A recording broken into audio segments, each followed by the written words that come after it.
Hi, welcome to the third and final video of the Graphing Quadratic Function series. In this video, we will be focusing on standard form. So what does standard form look like? Typically, it has three terms, ax squared plus bx plus c.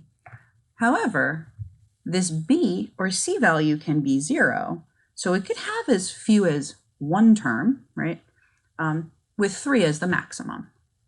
Now, from our previous videos, you should know that A tells you the direction of the parabola, right? So if A is positive, we get this parabola that opens up, and if A is negative, it opens down. The new information that we learned from standard form is from the C value. C is the y-intercept of the parabola. Now notice that I skipped over B. B by itself doesn't tell us anything. We will be using it, though, in a formula to find some other information. Now, when we are graphing standard form, we have a few options. So I've listed 3 different methods that we could use. The first one is to factor. If we factor something in standard form, then it becomes factored form. Now, the reason we don't always do that is because something is not always factorable. If you want an example of how to do that, I recommend you going to the factored form or the second video of this series. A second method, which is what we're going to focus on in this video, is how to find the axis of symmetry. Once we find that, we are able to find the vertex. And if we know the vertex of the parabola, we can graph it very easily. The third method is completing the square. Now, we haven't covered that topic in this series of videos, but in the completing the square video, it does show you how to go from standard form to vertex form. I will not be graphing anything using this method in this video, but if you want to know how to graph something from vertex form, that would be the first video in this series. So let's talk about the axis of symmetry method. What you're going to first do is determine the axis of symmetry. Well, how do you do that? You're going to be using a formula. That formula is x equals negative b over 2a. I told you we were going to use that b for something. Notice that the formula starts with x equals, and that's because the axis of symmetry is a vertical line. The a and the b value are coming from the coefficients in standard form. Once we find that axis of symmetry, we could plot it on our grid.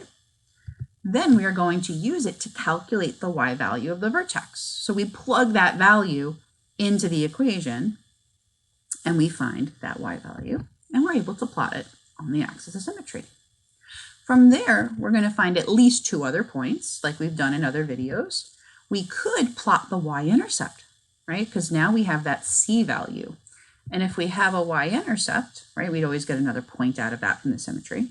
We could also use the a value like we talked about in the vertex form video, or we could just simply plug in values that are close to the vertex and plot those on our graph, right? So we get a pair of points and we're able to draw that in.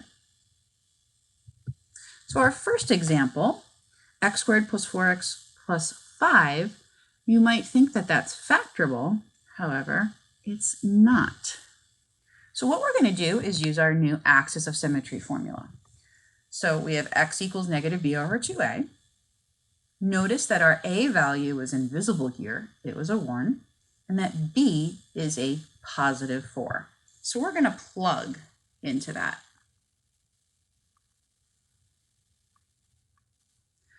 So negative 4, because we have a negative in here, that means to change the sign of our b value. That's going to be in our numerator. And 2 times 1 will be in our denominator.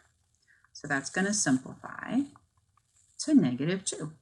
So our axis of symmetry equation is x equals negative 2. So we're going to come over here and plot that axis of symmetry.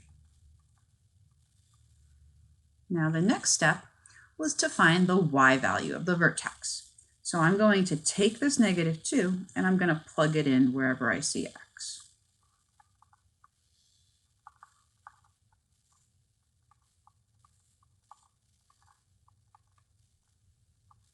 Now I'm just going to simplify that. following order of operations.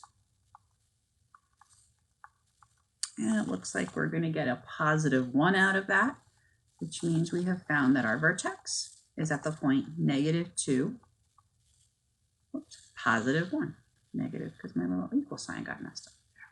All right, so we have -2, positive 1. And then we want to find some other points. So I'm going to use the y-intercept right here. Okay. We know that that c value is the y-intercept. And that points 2 away from the axis of symmetry. So that means there's another point 2 in the other direction.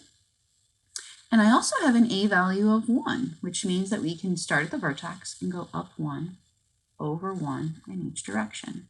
Just remember, you can't keep doing that. Notice if I try to keep doing that, I wouldn't even get to the y-intercept. Right? That would get me the v-shaped graph, not the u. And now we have our first parabola in standard form. Let's do one more example. Okay, so in our next example, we take a look at this. It doesn't look to be factorable, right? So that is really my go-to method when I'm working with standard form, but if it's not, I like to use the axis of symmetry formula. So I'm going to jot that down. X equals -b over 2a. So we know that a is -1/2. Notice here that b is -4. So we're going to plug that into our formula. But when we take the negative of -4, that changes it back to a positive. And then we're going to plug the -1/2 in here for a. Let's simplify that. We have to do 2 times -1/2, so that's -1. And then when we divide 4 by -1, we get -4. So our axis of symmetry is x equals -4. And we'll plot that.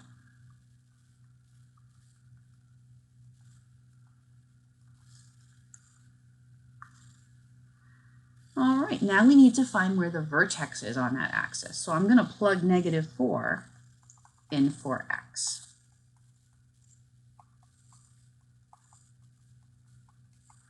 Okay, so we're going to do exponents first. So this -4 squared becomes a positive 16.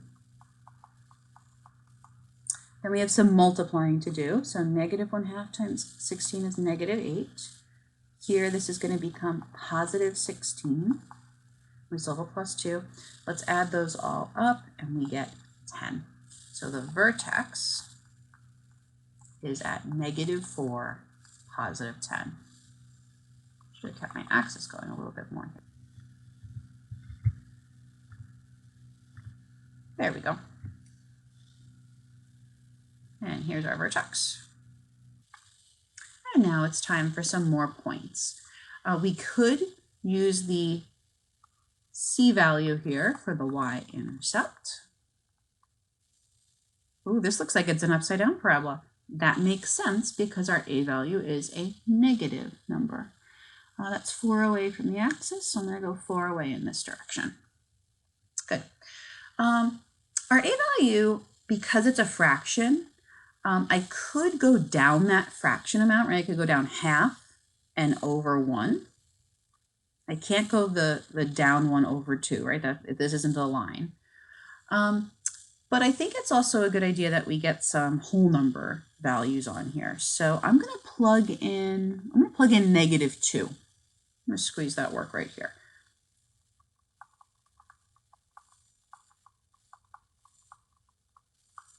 And we'll simplify that.